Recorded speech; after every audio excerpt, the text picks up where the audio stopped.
So hello guys and welcome to the channel. So East versus West 13 just wrapped up and here are all the results. So first in the women's division there was AYENE TAKENAKA versus DMITRINA Petrova. AYENE, the first Japanese contender to ever step in the East versus West tournament. The match ended in a 2-4 in favor of Dimitrina Petrova.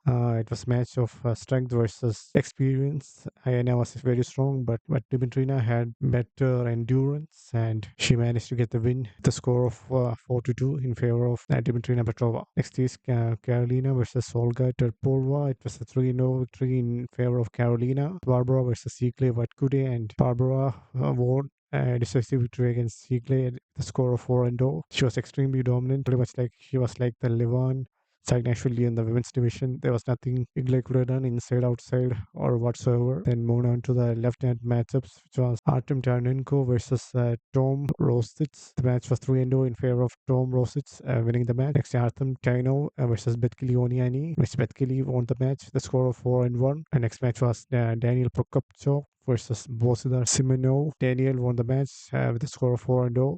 A very decisive victory as well. ZURAB versus Petro Margarin. Petro won the match 3-0. Chancho versus Ibrahim Sagov. Ibrahim Sagov won the match with a score of 3-0. Next is Travis Bajan versus Sergey Kalichenko. Travis was making a comeback this season and he looked pretty strong overall, but Sergey was too dominant in the match, so the match did not go into the straps, and Sergey won the match against Travis with a score of 3-0.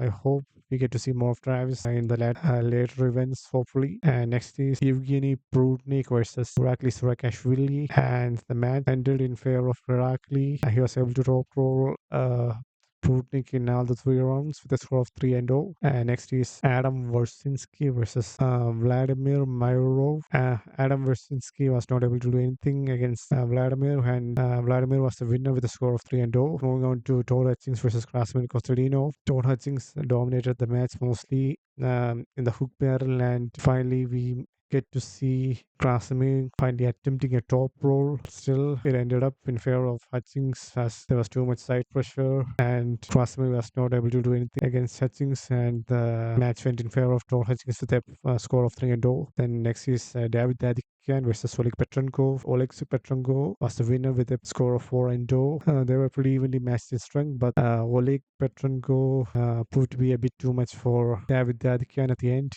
He could not gain hand control over him, and hand and wrist was very dominant from Oleg Petrenko, and the side pressure was also a bit too much as well. Next is David Samushia versus Sasha Andrew. That definitely was the match of the event, I should say. It's probably the best match of the event so far. Went back and forth a couple of times. It was a really long fought battle. David Samushia came out victorious with a score of 4-2. Even when David Samucha lost his wrist, he still kept on fighting and he got the pin. And this is his 9th title defense, so he is probably the most decorated champion in East versus West history by far. Next, moving on to the main event, which was Vitaly Laletin versus Artyom Morozov. This was a pretty interesting match overall. Morozov was not able to do anything against Vitaly. He could not get hand control, he could not cup Vitaly's wrist, he could not engage, he could not curl his arm in and or hook him in any way, shape or form. Vitaly was too strong, his top roll was too powerful, and in every round he ended up flash winning Morozov.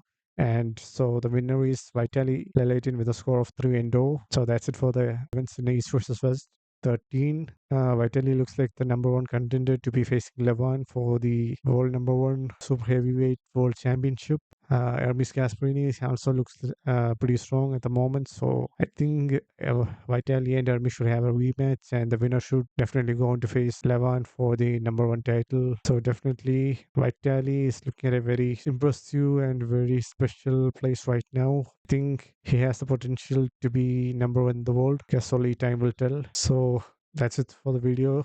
Thanks for watching, and like, comment, and subscribe, and I will see you guys in the next video. Take care and bye.